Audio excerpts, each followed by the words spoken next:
Hello everyone, in today's video I will be narrating stories that I found off of Reddit. If you enjoyed this video, make sure you subscribe to my channel, like this video, and comment something down below. But without further ado, let's get straight into these stories. I used to work the overnight shift at a 24-hour diner just off the highway, the kind of place where truckers stop for coffee and night owls order pancakes at 3 AM. You see a lot of weird things when most people are asleep.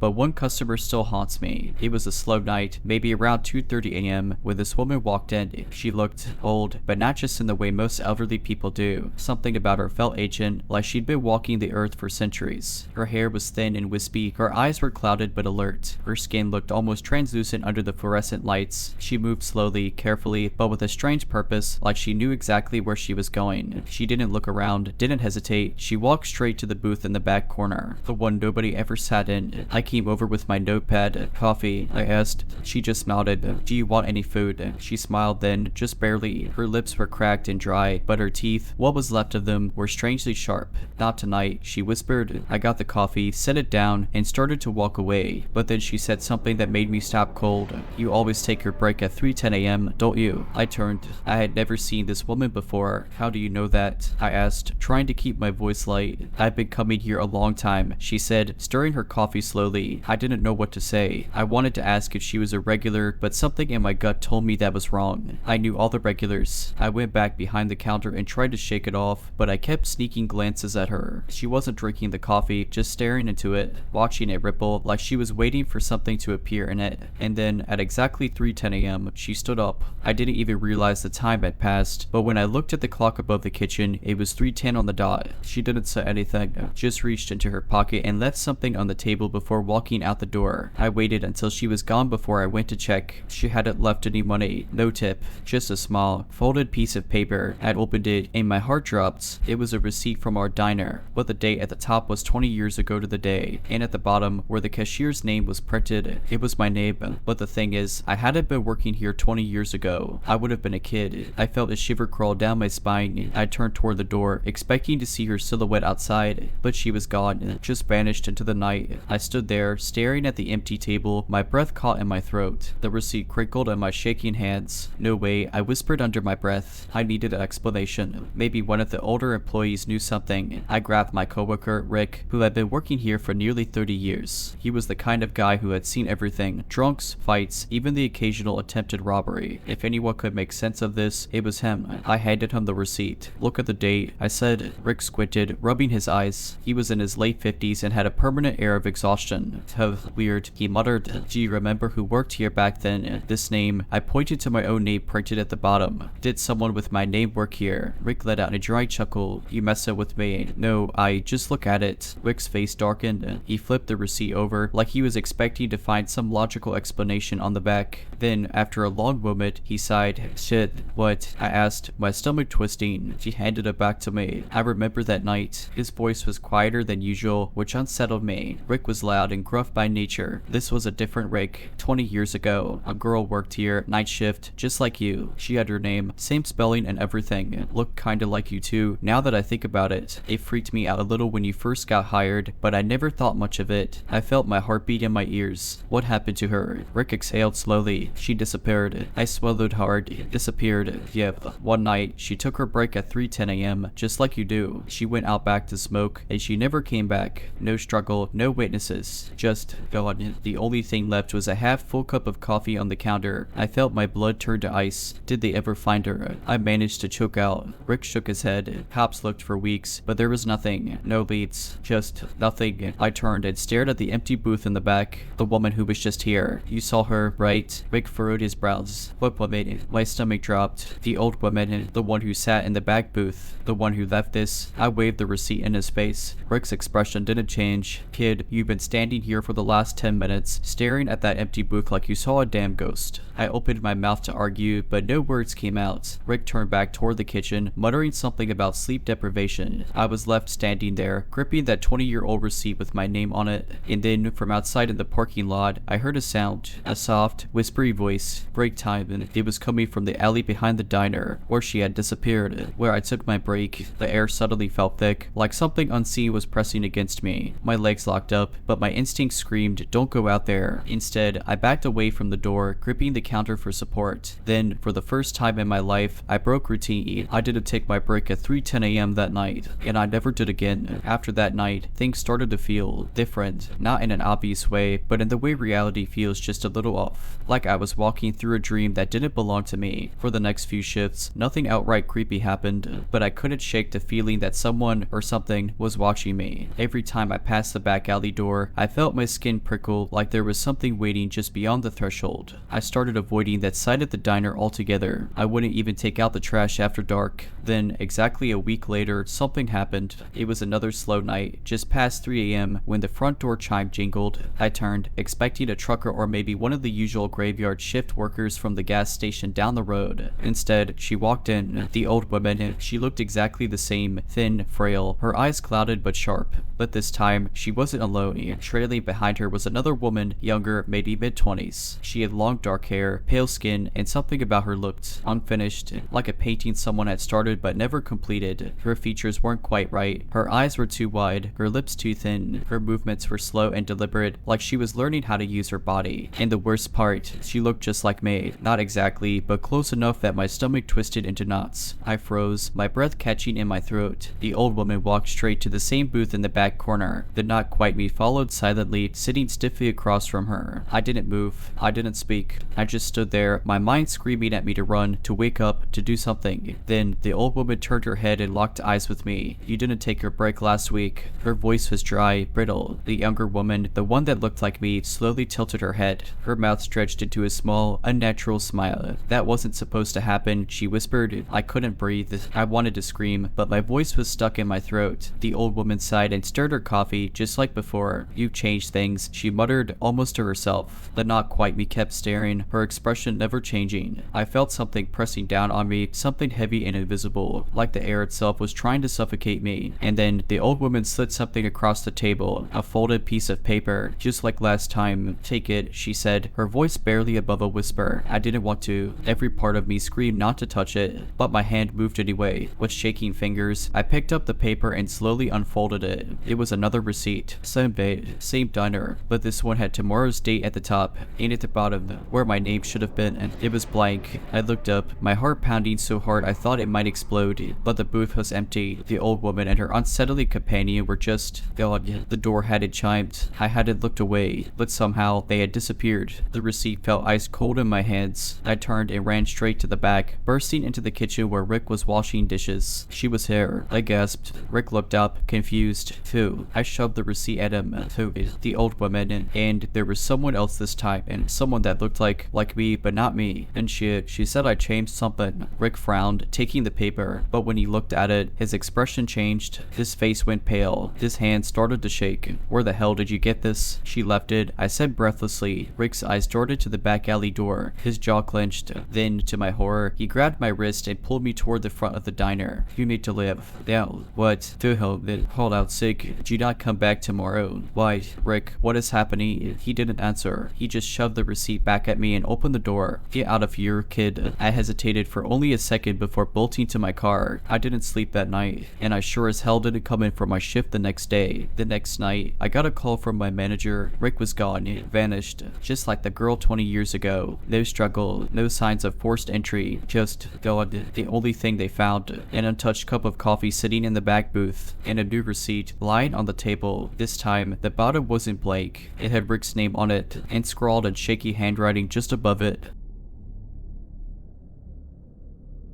My parents were going to a wedding out of town and had arranged for a babysitter to stay with me overnight. It wasn't someone we'd used before, but she came recommended by a friend of my mom's. Her name was Melody. She arrived around 6 p.m., just as my parents were leaving. She was young, maybe early 20s, and very quiet. She didn't seem unfriendly, just blank. She had long dark hair, parted in the middle, and wore a baggy sweater that looked too big for her. I remember my mom chatting with her before they left, but Melody barely responded, just nodding and saying okay in a soft voice. noise. When my parents left, she stood by the door for a long time before turning to me and asking, "What do you usually do at night?" That was the first red flag. Most babysitters came in with ideas, movies, games, snacks, but Melody just stood there. I told her I usually watched TV and then went to bed by 10. She nodded and sat down on the couch while I put on a movie. Here's where it started getting weird. She didn't watch the movie. She just sat there staring at me, not in a scary way at first, just like she was zoning out. But after a while, I started feeling uncomfortable. "Do you want to watch something else?" I asked. She blinked, like she just remembered where she was. "No," she said. I tried to ignore it, but every time I glanced at her, she was still looking at me. Around 8 p.m., I told her I was going to get a snack from the kitchen. She nodded but didn't move. When I came back with a bowl of popcorn, she was gone. The couch was empty. I frowned and looked around. Melody, no answer. I checked the hallway, the bathroom, nothing. The front door was locked, and my parents' room was closed. But when I walked past my bedroom, I stopped. The door was open, and I was sure I had left it closed. I peeked inside. Melody was standing in the middle of my room. She wasn't looking at anything, just standing there, facing my bed. Her arms were hanging at her sides, completely still. I felt a chill go through me.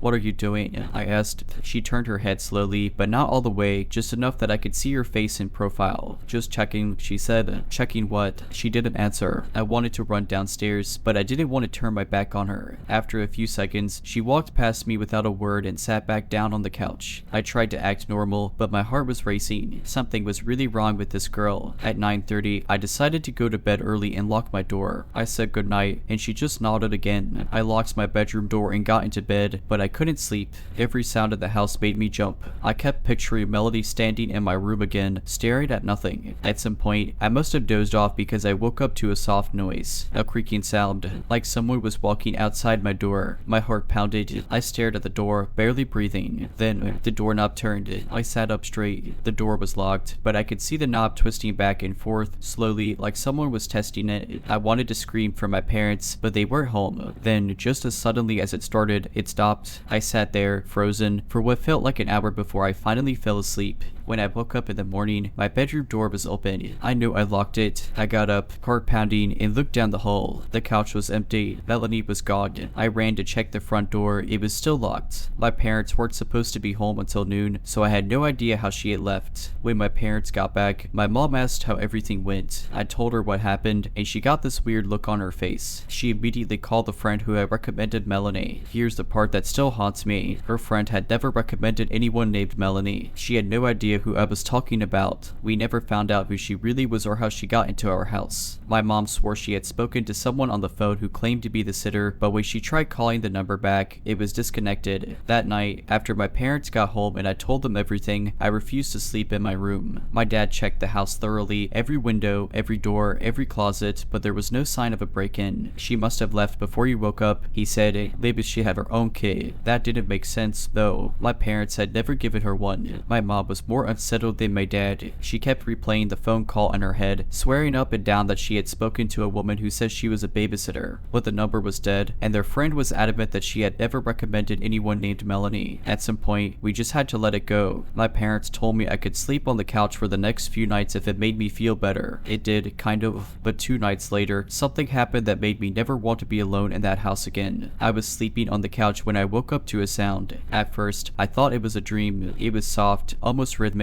but as my brain caught up, I realized what it was. Footsteps, slow, deliberate steps, coming from upstairs. My stomach dropped. My parents were both asleep in their room, and no one else was supposed to be in the house. I held my breath, straining to listen. The footsteps moved down the hallway, past my old bedroom, past the bathroom, towards the stairs. Then they stopped. I stared at the staircase, expecting to see something, anything, but there was nothing, just silence. Then, suddenly, a quiet creak, the first step on the stairs. I panicked. My whole body felt like it was frozen in place, but my mind was screaming at me to move. My parents' room was upstairs, and I did not want to go up there. Instead, I grabbed the landline phone next to the couch and dialed 911 with shaking hands. The operator answered almost immediately. 911, what's your emergency? I tried to keep my voice steady. Someone's in my house. Are you alone? No, my parents are here, but they're asleep. I think someone's coming down the stairs. The operator's voice was calm but firm. Stay where you are. Are the doors locked? Yes. Do you say anyone. I stared at the staircase, barely blinking. No, but I heard that.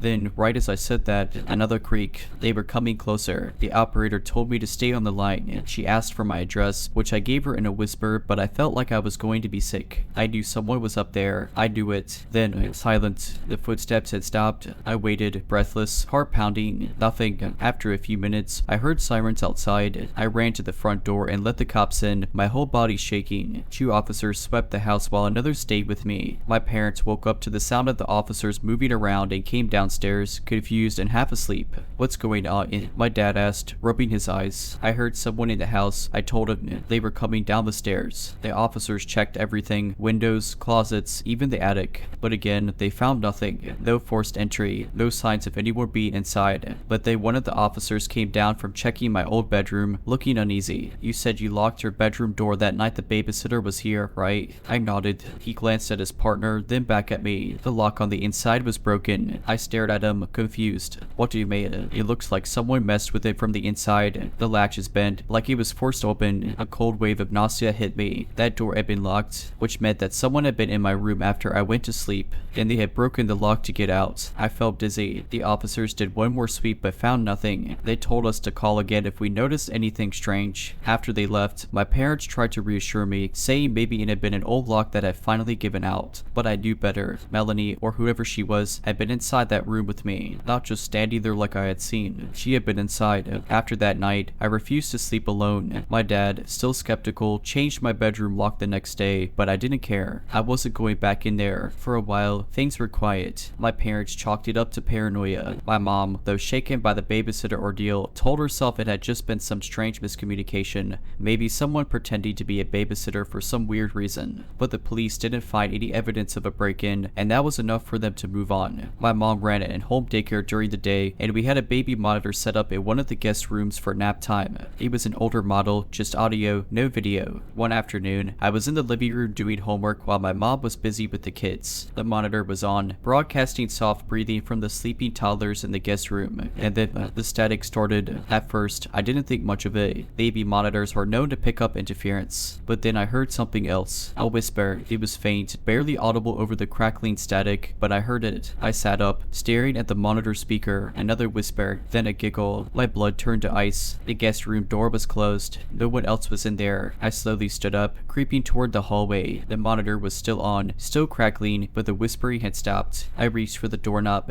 Then, through the monitor, I heard a slow, deliberate knock, coming from inside the guest room. I ran. I nearly tripped over a chair trying to get to my mom. "Mom, there's someone in the guest room," I shouted. She immediately got up, confused but alarmed by my panic. She grabbed the guest room key from the kitchen drawer and unlocked the door. The room was empty. The kids were still sleeping soundly, undisturbed. But something was wrong. The closet door was open. My maid frowned. "I swear I closed that," she muttered. I stared at the closet, my pulse hammering. I knew something had been in here. I knew what I had heard. But there was nothing. My mom checked the closet. Nothing inside but extra blankets and pillows. No signs of forced entry. No weird footprints. And yet, the baby monitor was still on, still whispering. She turned it off. We never used it again. After that, things started happening more frequently. We'd wake up to find the kitchen chairs pulled away from the table. The faucets would turn on in the middle of the night. My mom found the pantry door open one morning with a single can of soup placed neatly on the floor in the center. My dad tried to brush it off. Maybe the cat knocked it down. But we didn't have a cat. Then, one morning, I noticed something new. A small, black smudge on my bedroom ceiling. I didn't think much of it at first. Maybe it was dust or a cobweb. But when I checked the next morning, the smudge had grown, and it looked like a fingerprint. I grabbed a chair and got closer. It was a long, dark streak, almost like soot. I wiped at it with my sleeve, but it wouldn't come off. That night, I barely slept, and in the morning, there were more of the handprints scattered across my ceiling, like something had been crawling up there. That was the final straw. My mom called a locksmith to install new deadbolts and extra security. My dad, still reluctant to admit anything weird was happening, suggested maybe we had a mold problem. But I knew it wasn't mold. Something had gotten into our house. Something had been let out of my bedroom that night. And then the worst thing happened. 3 nights after the handprints appeared, I woke up to the sound of my name. It was a whisper, soft, drawn out, coming from inside my room. "Jad as-Saboon." My breath caught in my throat. I didn't move. I didn't even blink. It came again, closer. "Jad as-Saboon." It was her voice. Melody. I couldn't take it. I lunged out of bed, ran straight to my parents' room, and woke them up in a frenzy. My mom mom saw how pale I was and didn't even question it. She let me sleep in their room that night. When we checked my bedroom the next morning, the handprints were gone. We put the house up for sale a month later. It took a while, but eventually someone bought it. I don't know if they ever experienced anything weird. I never asked. To this day, I still don't know who or what Melanie really was. But sometimes I have dreams about her. She's standing in my old room.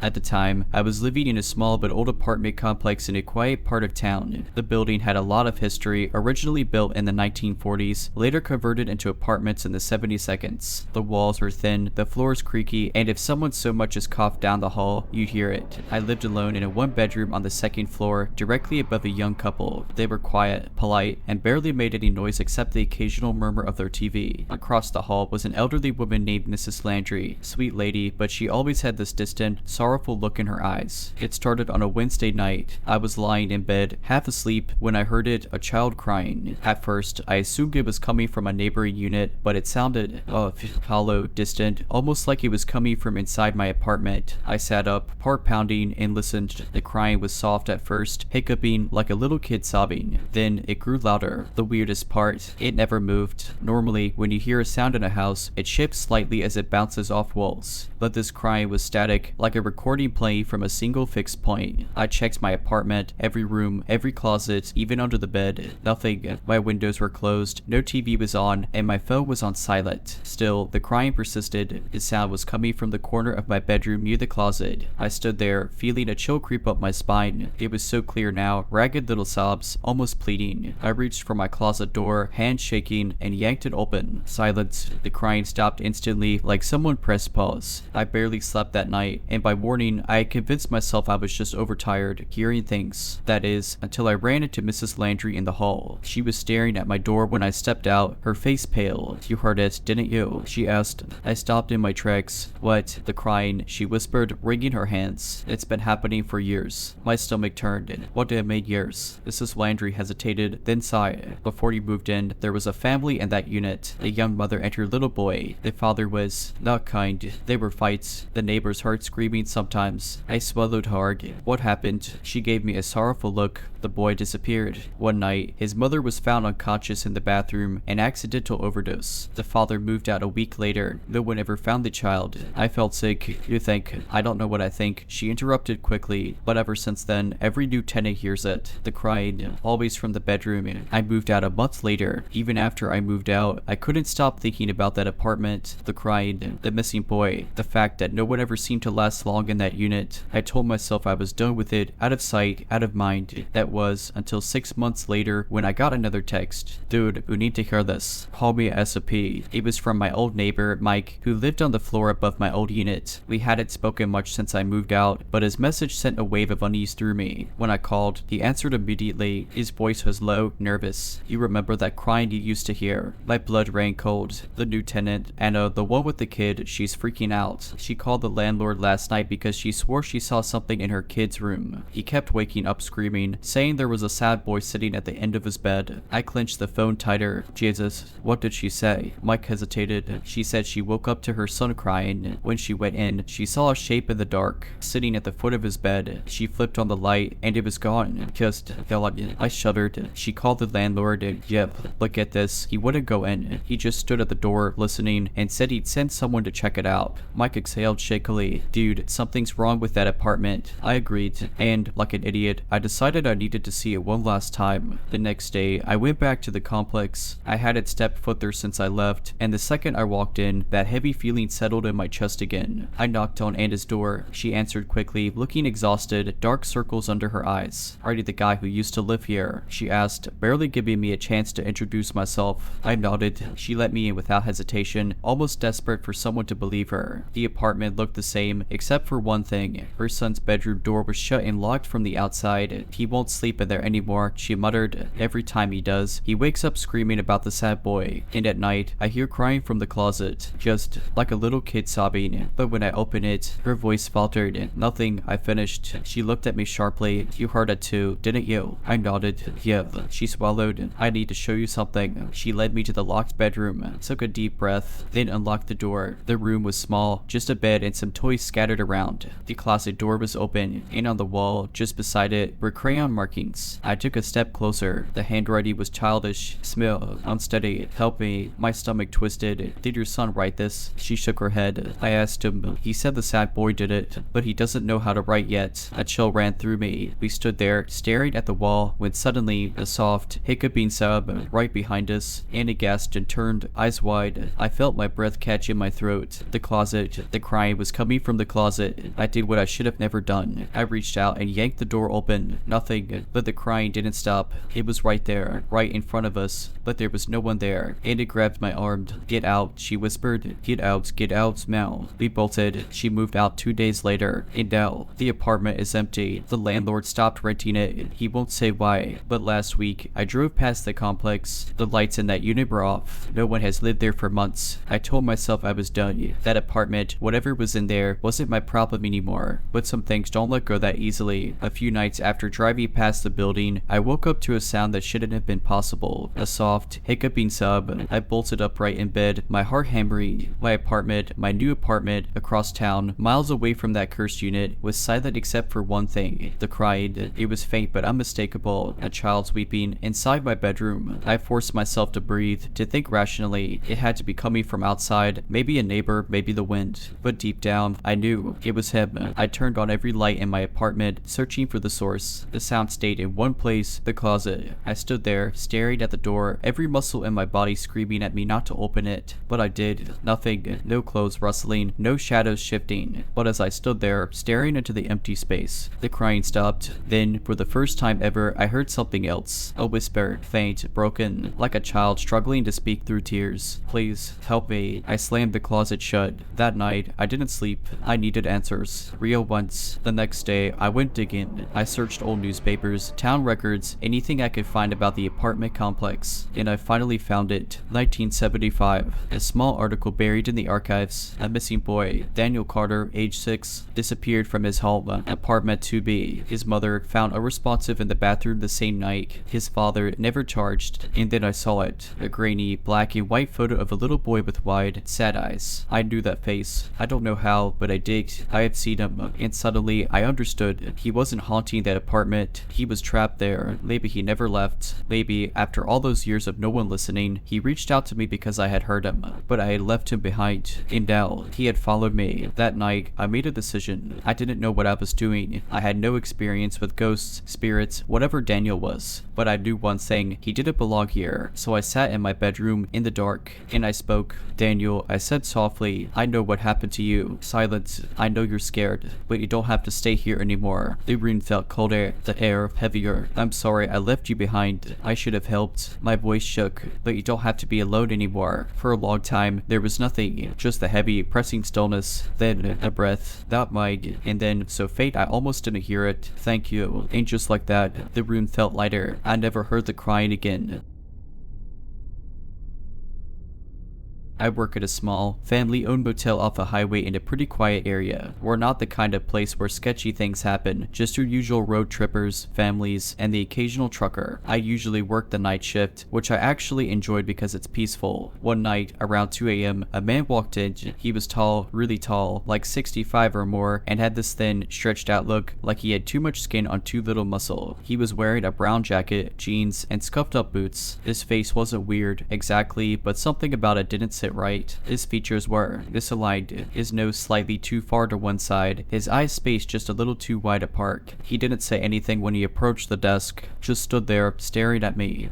Hey there, I said, trying to keep it casual, looking for a rib. He nodded, but it was a slow, deliberate nod, like he was trying to mimic how people move but hadn't quite figured it out. I tried to shake off the weird vibe and went through the usual check-in process. He paid in cash, took the key to room 8, and walked off without another word. A few minutes after he left, I checked the security camera. It's something I always do out of habit, just to see how guests behave, make sure no one's doing anything shady. But when I rewound the footage, there was no one there. The lobby camera showed me standing at the desk, talking and handing a key to no one. The doors opened, the key was taken, but there was no one visible on the screen. My stomach turned to ice. I quickly checked the hallway cam. Sure enough, the door to room 8 opened and then closed, all by itself. I don't scare easily, but I damn near quit on the spot. I debated calling the police, but what would would I even say? Hi, I rented a room to an invisible man, so I did what any coward with rent to pay would do. I locked the office door and waited for my shift to end. Around 4 a.m., the phone rang. I nearly jumped out of my skin. Front desk, I said, my voice shaking. There was silence on the other end. Then a deep, raspy voice whispered, "Vagruden." I slammed the phone down. My heart was pounding so hard I thought I might throw up. Minutes later, the door to room 8 opened again. I switched back to the camera feed. The door swung wide, and then it closed, like someone had just walked out. By the time morning rolled around, I was practically counting the seconds until my shift ended. My manager, Dave, came in at 7 a.m., and I immediately told him everything. He frowned and said, "Roommate." I nodded. "We haven't rented that room in weeks." He pulled up the reservation log. My handwriting was there, the cash was in the drawer, but there was no name listed. Like I had checked someone in, but no one was ever there. We went to room 8 together, and when we opened the door, the bed was still made. The bathroom was untouched. The room looked exactly like it had before I gave him the key. The curtain. It was back on the hook behind the desk, like it had never left. I don't work there anymore. I don't know who or what I checked in that night, but sometimes I wake up in a cold sweat, thinking about what would have happened if I had knocked on that door. I quit the motel job a few weeks later. Not right away. I convinced myself I had imagined it, that I was overtired, that maybe it was some kind of glitch with the cameras. But deep down, I knew that was bullshit. The last straw happened on my final shift. I had managed to avoid room 8 for weeks. I never booked anyone in there, never opened the door, never even looked in that direction if I could help it. But on my very last night, just after 2 a.m., the phone rang again. I stared at it, my hands gripping the desk so hard my knuckles went white. It was the motel's internal line. That meant the call was coming from inside one of the rooms. Slowly, I reached over and checked the caller ID. "Roommate." I didn't pick up. It rang again, and again, and again. Each time, I let it go to voicemail, but when I checked the system, there were no new messages. Then, just as suddenly as it started, the ringing stopped. I held my breath, staring at the screen, willing it not to light up again. After what felt like forever, I forced myself to check the security cameras. Room 8's door was wide open. I hadn't seen it open, hadn't heard a single creak, but there it was, just gaping into the empty, dimly lit hallway. And then, click, the door slammed shut. That was it. I was done. I grabbed my stuff, left my keys on the desk, and walked out. I didn't even lock up. The manager called me the next day, pissed that I had bailed mid-shift. I told him exactly what had happened. He went quiet, and then, in a voice that sounded more tired than angry, he said, "Yeah, you're not the first." I asked him what the hell that meant, but he just sighed and told me he'd mailed my last paycheck. A few months later, I ran into an old coworker at a gas station. She had stayed on at the motel after I left, and I hesitantly asked if anything weird had happened since I quit. She just stared at me for a second before finally saying, "Someone new rented room 8 last week. Checked in fine. Even came down for coffee in the morning. But when housekeeping went to clean the room, she swallowed hard. The bed was made. No luggage. No sign anyone had ever been in there." At that point, I wanted nothing to do with the motel. I put it behind me, or at least I tried, but things like that, they don't just leave you. For months, I had nightmares about room 8, dreams where I was back at the front desk, staring at the security monitors. The feed would flicker, and the door would be open again. Always open. Sometimes, I could see a shape standing inside, too tall, too thin, stretched wrong, but I never saw its face. One night, the dream changed. Instead of being at the motel, I was in my own apartment, lying in bed. The air felt heavy, thick, like something was pressing down on me. Then I heard it. Click, a door closing. My eyes shot open. My bedroom door was shut. I never shut my bedroom door. I sat up, heart pounding, reaching for my phone. That's when I noticed my closet door was open, just slightly. The crack. I couldn't move. I couldn't breathe. I just stared at that darkness. I don't know how long I sat there, paralyzed, waiting, listening, and then, just like in my dream, I saw it. A shape, a shadow, too tall, too thin, standing just inside my closet. I don't remember grabbing my keys. I don't remember running to my car. All I know is I spent the night in a 24-hour diner, surrounded by people and bright fluorescent lights, waiting for sunrise. When I finally forced myself to go home the next morning, the closet door was closed. My bedroom door was open again. Nothing looked out of place, but the air in my apartment felt rugged, like something had been there, like something had been watching me. That was 3 months ago. I don't sleep with my closet door open anymore. I don't let my bedroom door close either. I was on a solo trip to Colorado, spending a few days in a cabin I had rented through Airbnb. It was one of those scenic, secluded places, perfect for unwinding, hiking, and just getting away from everything. The cabin was small but cozy, perched near the edge of a forest with a breathtaking view of the mountains. The first 2 days were uneventful. I spent most of my time reading, taking long walks, and snapping photos of the landscape. At night, the woods were eerily silent, but I chalked it up to be far from civilization. The weirdness started on the third night. I had been reviewing the photos on my camera, deleting the bad ones and keeping the good ones, when I noticed something off in one of them. It was a picture I had taken earlier that day, a selfie in front of a scenic overlook. In the background, barely visible among the trees, was a man. He was just standing there. At first, I thought it was just another hiker, but something about him unnerved me. He was too still, almost posed, and I didn't remember seeing anyone around when I took that photo. I zoomed in. He was wearing dark clothes and had an unnaturally wide grin. His eyes, even with the blurriness, seemed to be staring directly at me. The chill ran down my spine. I scrolled through my other pictures, and my stomach dropped. He was in more than one, always distant, always half hidden by trees or shadows. I hadn't noticed him when I was actually there, but in the photos, he was watching. I tried to rationalize it. Maybe it was just another hiker. Maybe I hadn't been paying attention. But why was he in so many of my shots? And why hadn't I ever seen him? Uneasy, I locked the doors and made sure all the windows were shut before going to bed. I barely slept. Every little noise outside made my heart pound. The next morning, I decided to leave early. As I packed up my things, I flipped through my camera one last time. The photos were different. The ones with the man in it wasn't like I had deleted them. I checked my recently deleted folder and they weren't there either. It was like they had never existed. But I knew what I saw. I left that cabin in record time, my bags barely packed, and drove straight into town. The whole way down that windy mountain road, I kept checking my rearview mirror, half expecting to see someone sitting in my backseat. Every shadow, every movement in the trees sent my heart racing. By the time I reached the first gas station, I was shaking so bad I could barely fill my tank. I went inside to grab a coffee and pull myself together. The cashier, an older woman with kind eyes, noticed I was jittery. "You okay, sweetheart?" she asked, giving me a once-over. I hesitated. I didn't want to sound crazy, but something in her tone told me she might actually listen. So I told her a short, edited version of what happened,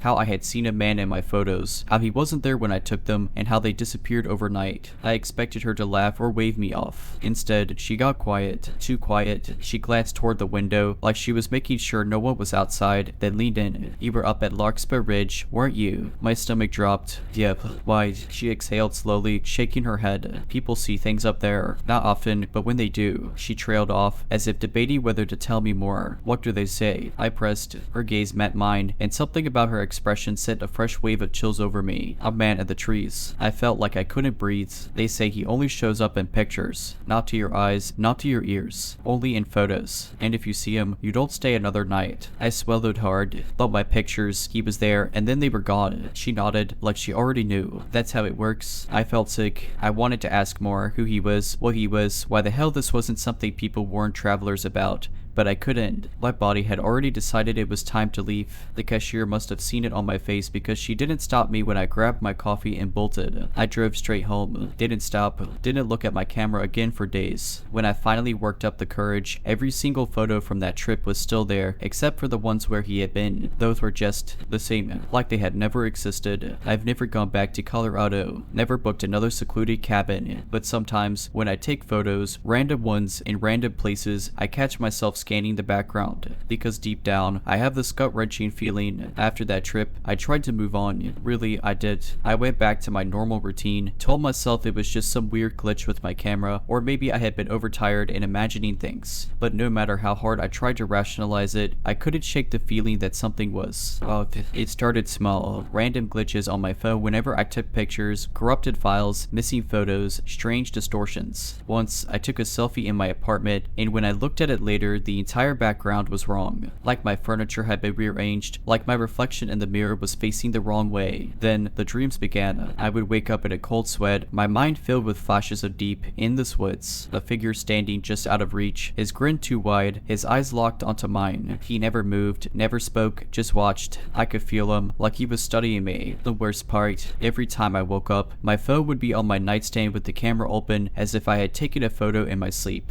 but there was never a new picture. Then, one night, something happened that made me consider leaving town altogether. It was late, maybe 2 or 3 a.m. I had fallen asleep with the TV on, trying to drown out my thoughts. A snap sound woke me, quiet but distinct, like the artificial shutter noise a phone camera makes. I froze. The room was dark except for the glow of the television. My phone was sitting on my dresser across the room, face down, but the screen was still on, and my heart nearly stopped when I saw what was displayed. The camera was open, and there was a freshly taken photo on the screen. With shaking hands, I picked it up. It was a picture of me, asleep in bed, but I hadn't taken it, and I was alone. I felt my stomach twist. Every part of me screamed to leave the apartment, to get out, but my legs wouldn't move. Then I noticed the background. In the reflection of my bedroom window, just barely visible in the darkness, there was a figure standing behind the glass. Grinning, the phone slipped from my hands. I spun toward the window, my breath caught in my throat, but there was nothing there, just the night sky, empty streets, and my own terrified reflection. I left that night, grabbed my keys, my wallet, and drove straight to a friend's place without looking back. The next morning, I checked my phone again. The photo was gone, like it had never been taken.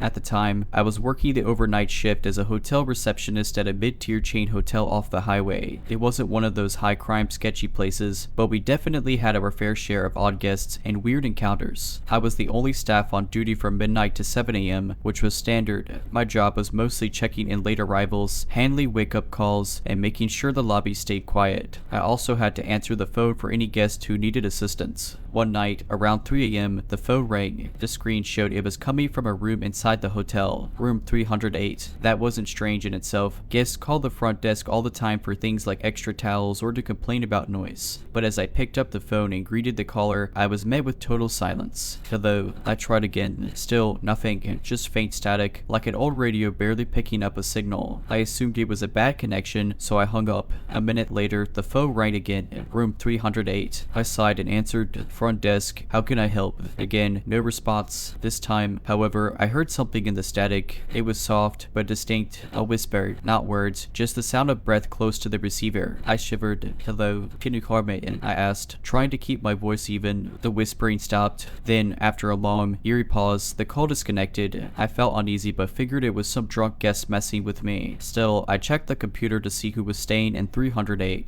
Nobody. The room was vacant. Had been for 3 nights. I stared at the screen, trying to make sense of it. Maybe a glitch. Maybe someone was in the room when they weren't supposed to be. I had to check. I grabbed the master key and made my way up to the 3rd floor. The hallway was quiet, the air slightly stale like nobody had walked through in hours. I reached room 308 and hesitated before knocking. Hotel staff, I called in, is anyone in here? No response. I slid the key card in and pushed the door open. The room was dark except for the dim glow of the street light filtering through the curtains. I stepped inside cautiously. The bed was made. The bathroom door was open, the towels neatly folded. The TV remote was on the nightstand, untouched. Everything looked completely normal, but the air in there, it felt wrong, thick, heavy, like I had stepped into a place I wasn't supposed to be. Then, as I turned back toward the door, the phone on the nightstand rang, loud and shrill in the silent room. I nearly jumped out of my skin. Slowly, I walked over and picked it up with a shaking hand. I didn't even say anything. I just listened. At first, nothing. Then, the whispering started again, soft, breathy, right into my ear. And this time, I heard something else beneath it, something faintly wet, like lips smacking together in slow, deliberate movements. I slammed the phone down and bolted out of the room. I didn't check the call logs again. I didn't go back to 308. I just sat at the front desk, staring at the security feed, waiting for something to move on the 3rd floor. But nothing ever did. I told my manager the next morning. He frowned but didn't look surprised. We don't assign guests to that room anymore, he admitted after a pause. You're not the first to get those calls. I asked what he meant. He hesitated before shrugging. 308 seconds had issues. That's all he said. I quit 2 weeks later. I told myself I was done with that job,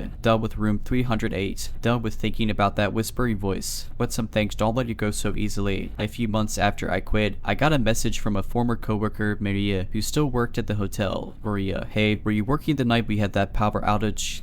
What power outage? Maria, a couple weeks before you left, the cameras went black for like 20 minutes. I was just wondering if you ever saw anything weird before that. That sent a chill down my spine. I didn't remember a power outage. at least not a real one, but I did remember a night when the security feed glitched. It happened about a week after the call from 308. The screens flickered, turned to static, they went dark. I had assumed it was a system error. Now, though, I wasn't so sure.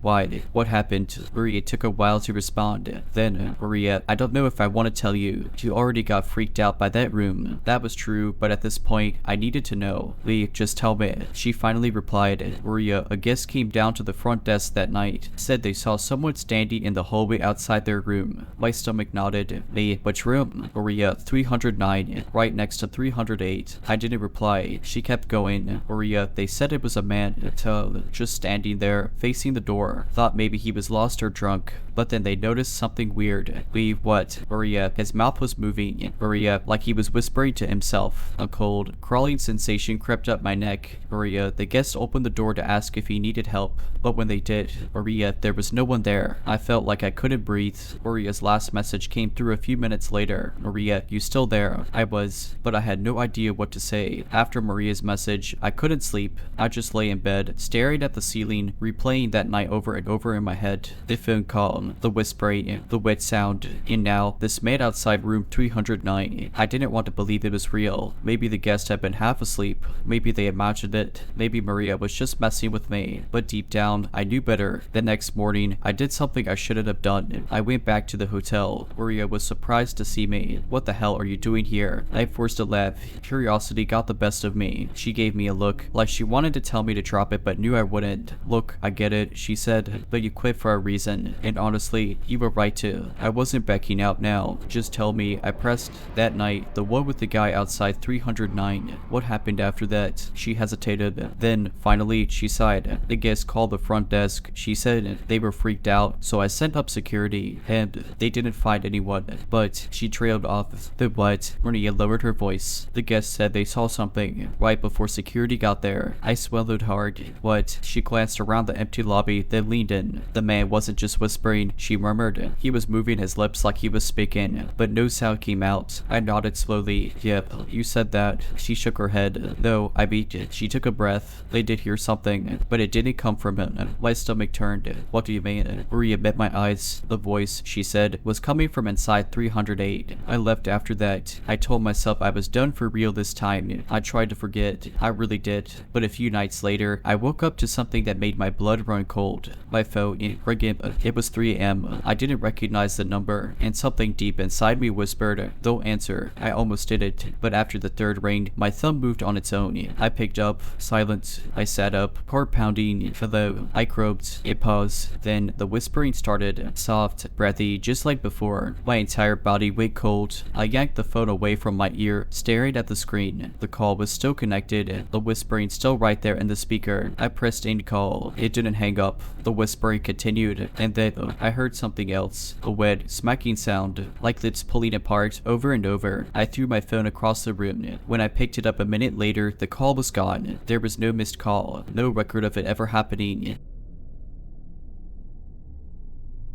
I was renting a small one-bedroom apartment in an old building just off campus. The building had this eerie vibe, not necessarily haunted, just it was a U-shaped complex with a courtyard in the middle, and my unit was at the farthest end of one of the wings, next to a locked storage room that the landlord never opened. The room always made me uneasy. Something about it just felt wrong. Maybe it was the way the light in the hall always seemed dimmer near the door, or how it was ice cold whenever I walked past, even in the middle of summer. My neighbors joked that something was probably dead in there. One night, I was up late studying when I heard something from the hallway. It was faint at first, like a scratching noise, but then it turned into a slow, rhythmic knocking on the storage room door. I froze. It was almost 2 a.m., and as far as I knew, no one had access to that room. The knocking continued. 3 knocks, pause, 3 more. I crept to my door and peered through the peephole. Nothing. The hallway was empty, but the knocking was still going, clear as day. It was coming from inside the locked storage room. I backed away from the door, trying to rationalize what I was hearing. Maybe it was pipes. was an animal trapped inside, but then, click, the sound of the storage room's doorknob turning. I swear, my blood turned to ice. It rattled once, twice, like someone on the other side was trying to open it. My apartment door was locked, but I still instinctively stepped back as far as I could, barely even breathing. Then, just as suddenly as it started, the noise stopped. The knob went still. The hallway outside was silent again. I barely slept that night. The next morning, I went to class and tried to brush it off, but when I got home that afternoon, I saw something that made my stomach drop. The storage room door was open, not all the way, just an inch or two, like someone had finally managed to get it unlocked but hadn't come out yet. The darkness beyond the crack seemed impossibly deep, like the room stretched farther than it should. I stood there, debating whether to report it to the landlord or just pretend I hadn't seen it. But as I stared, the door moved, just a tiny shift, like something inside had noticed me. I turned and walked straight to my car. I didn't even pack my things. I drove to a friend's place and crashed on their couch, shaking. The next day, I broke my lease. I never went back to that apartment. I don't know what was in that storage room. I don't want to know, but sometimes, late at night, I still hear that knocking in my dreams. I tried to put it all behind me. I really did. After I left, I found a new place across town. Nothing fancy, just a tiny studio, but it was bright and normal. No weird vibes. No doors that shouldn't be open. For a while, I thought I was free of whatever had happened in that apartment, but then things started creeping back in. It was little things at first. I'd wake up feeling like I hadn't slept at all, my body heavy with exhaustion. A few times, I caught myself standing in front of my closet door, just staring at it in the middle of the night, my mind blank. I told myself it was stress, trauma, maybe. That's what my friends said. You freaked yourself out. They told me it was just an old building with bad wiring and weird sounds. Move on. But how do you move on when the knocking follows you? It started about a month after I left. 3 knocks, pose, 3 more. At first, I thought it was my upstairs neighbor, or maybe the plumbing again, but deep down, I knew it was the exact same rhythm, the same deliberate, patient sound, the same message. I tried ignoring it. I turned up my TV. I played music when I went to sleep,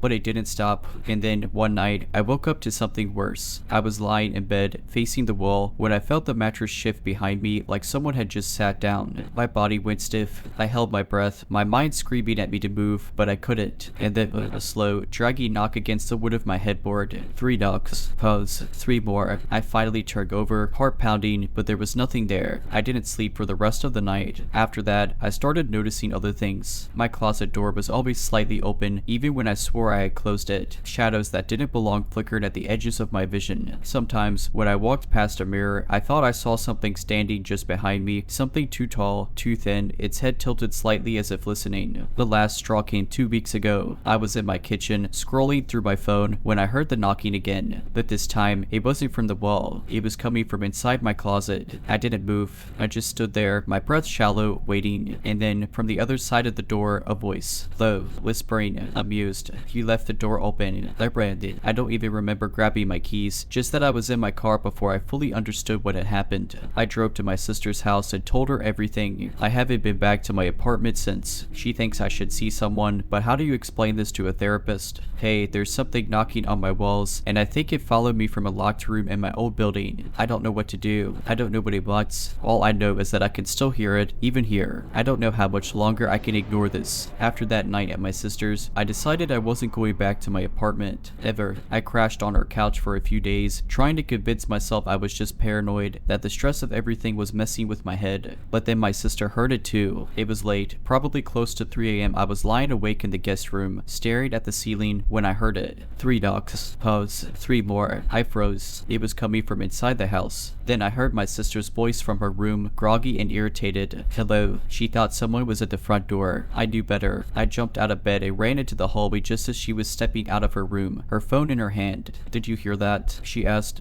I nodded. She frowned, rubbing her eyes. It came from downstairs, right? I didn't want to answer, because I already knew where it had come from. Not downstairs, not the front door, from inside the hall closet, right between our bedrooms. As soon as I realized that, the knocking started again, louder this time, more insistent. 3 knocks, pause, 3 more. My sister's face went pale. There's no way someone's in there, she whispered, glancing at me like she wanted me to come confirm it. I couldn't. The door was just a few feet away. It was closed, but I swear I could feel something on the other side. Waited. She took a shaky step forward. I'm opening it. No. I grabbed your arm. Don't. She yacked away. What do you mean, don't? If someone's in there, we call the cops. But we both knew there was no one to call the cops on. Still, she reached out, hand hovering over the doorknob. The second her fingers touched the metal, the knocking stopped. Dead silence. And then something breathed. A long, rattling inhale coming from behind the door. My sister screamed and bolted into her room, slamming the door behind her. I wasn't far behind, locking myself in the guest room and pressing my back against the door like that would somehow keep it out. I don't remember falling asleep, but the next thing I knew, it was morning. The house was quiet. Sunlight streamed through the window like nothing had happened. But when I finally got the courage to open the door, my stomach dropped. The hall closet door was wide open. My sister moved out that afternoon. She booked a hotel for the rest of the month and told her landlord she wasn't coming back. I don't blame her. As for me, I'm staying with a friend now, but I know that's not going to help. No matter where I go, it follows me. And last night, when I was drifting off to sleep, I heard it again. 3 knocks. Well, it's 3 more. But this time, there was no door. It was coming from inside my pillow. And when I turned over, something whispered in my ear. I found you. I used to live in a high-rise apartment complex in Chicago. It wasn't a bad building, but it had that typical eerie feel most old buildings have. Dim hallways, weirdly quiet at night, the occasional flickering light, but nothing too unusual. One evening, I was coming back from work, exhausted and carrying takeout. The elevator was just about to close when a little boy, maybe 6 or 7, darted in at the last second. He was wearing a striped shirt and khaki shorts, and he wasn't carrying anything, no backpack, no toys, nothing. Just standing there with his hands at his sides. I pressed my floor button and waited for him to press his. He didn't. You forgot to press your floor, I said, trying to be friendly. He just looked up at me. His eyes were strange, not black or anything like those horror stories, but they didn't seem to focus on me, like he was looking through me. I pressed the door close button, assuming maybe he lived on my floor. The ride up was quiet, too quiet. I could hear my own breathing and the soft hum of the elevator, but nothing from him. He just stood there, stiff, staring ahead. When we got to my floor, I stepped out first. He followed. At this point, I figured he was a neighbor's kid. Maybe he forgot his key or something. But as I walked toward my door, I hesitated. He wasn't going to any of the other apartments. He was following me. I turned it up. Where are you going? He blinked. Home. That made me pause. Where's home? He pointed directly at my apartment. I actually laughed, assuming he was confused. This is my place. He just nodded, as if he already knew that. I was starting to get that cold, creeping sensation in my spine, the kind that tells you something isn't right. Where do your parents live? I asked, feeling a little nervous now. The boy tilted his head slightly, then said, here. I knew for a fact that wasn't true. I had lived in that unit for almost 4 years. No kids had ever lived there before me. At this point, I was done with whatever weird game this was. I turned, unlocked my door, and slipped inside fast, shutting it behind me. I locked it and took a deep breath, trying to shake the unease. Then, I nearly dropped my takeout. The boy was knocking at my door. I stayed silent, hoping he'd leave, but he didn't. That loud, just persistent. I looked through the peephole. He was still there, staring at the door like he was waiting. I didn't open it. I don't know why, but every instinct screamed at me not to. After a minute, the knocking stopped. I waited, heart pounding. Then I checked the peephole again. He was gone. I waited a full 5 minutes before cracking the door open and looking down the hallway. No sign of him. The elevator wasn't moving. I even checked the stairwell. Nothing. I don't know who that kid was. I never saw him again after that night. A few nights passed without incident, but the eerie feeling never quite left me. Every time I stepped into the elevator alone, I expected to turn and see that kid standing there, staring, but he never showed up again. At least, not in the way I expected. One night, maybe a week later, I was up late watching TV when I got this overwhelming sense that I wasn't alone. It was a weird, crawling feeling, like being watched, but heavier. I booted the TV. My apartment was dead silent. Then, in the quiet, I heard it. A soft knock. It wasn't coming from my front door. It was coming from inside my apartment. I froze. It was faint, but I knew I hadn't imagined it. 3 soft, deliberate taps. Knock. My throat went dry. It sounded like it was coming from the hallway, maybe the closet. No, closer. Then I realized. The coat closet by the front door. I sat there, frozen, listening. Nothing. No movement. No footsteps. Just that awful, pressing silence. I had to force myself to stand. Every step toward the closet felt like I was wading through molasses. My hands were slick with sweat as I reached reached for the doorknob. I wasn't sure what I was expecting. I yanked it open. Nothing, just my coat, my shoes, the same as always. But something was off. The air inside the closet was ice cold, like stepping into a freezer. I stared at the space for a long moment, my pulse hammering in my ears. Then, slowly, I closed the door. I locked it. I didn't know why, but I had to. I barely slept that night. After that, weird things kept happening. Sometimes, I'd wake up to find my front door unlocked, even though I knew I had locked it. Once, I came home to find the coat closet wide open, which made no sense since I always kept it shut. The worst part, the feeling in the elevator got stronger. Every night, coming home, I'd step inside and feel like I wasn't alone, like something was standing just behind me, watching. I stopped looking in the reflective metal walls, afraid I'd see something I didn't want to see. Then came the final night. I was exhausted, working late. The building was quiet as I stepped into the elevator. I pressed my floor button and leaned against the back wall, rubbing my eyes. I wasn't looking at the doors when they slid shut, but I felt it. Movement, something shifting in the reflection. Slowly, I lifted my head. In the dull, distorted metal of the doors, I saw it. A shape standing behind me. Still, the child. I spun around so fast I nearly tripped. The elevator was empty, but I swear, for just a split second before I turned, I saw his face in the reflection. His mouth was open, but not like a smile, more like he was screaming, except there was no sound. The doors opened to my floor. I bolted out and never looked back. That was the last time I ever took that elevator. I started using the stairs, even if it meant hiking up 10 flights. The weird feeling never went away, but I never saw the boy again. I moved out 6 months later. I moved into a new apartment across town, a much newer building with better lighting, no weird drafts, and most importantly, no unsettling vibes. For a while, I convinced myself that whatever had happened in my old place was just my imagination. Stress, overworked, lack of sleep. I almost believed it, until the knocking started again. It was about 3 months after I moved. I had completely settled in, new furniture, new job, new routine. Life was good. I barely thought about the boy anymore. Then, one night, I was brushing my teeth when I heard it. Nelk, soft,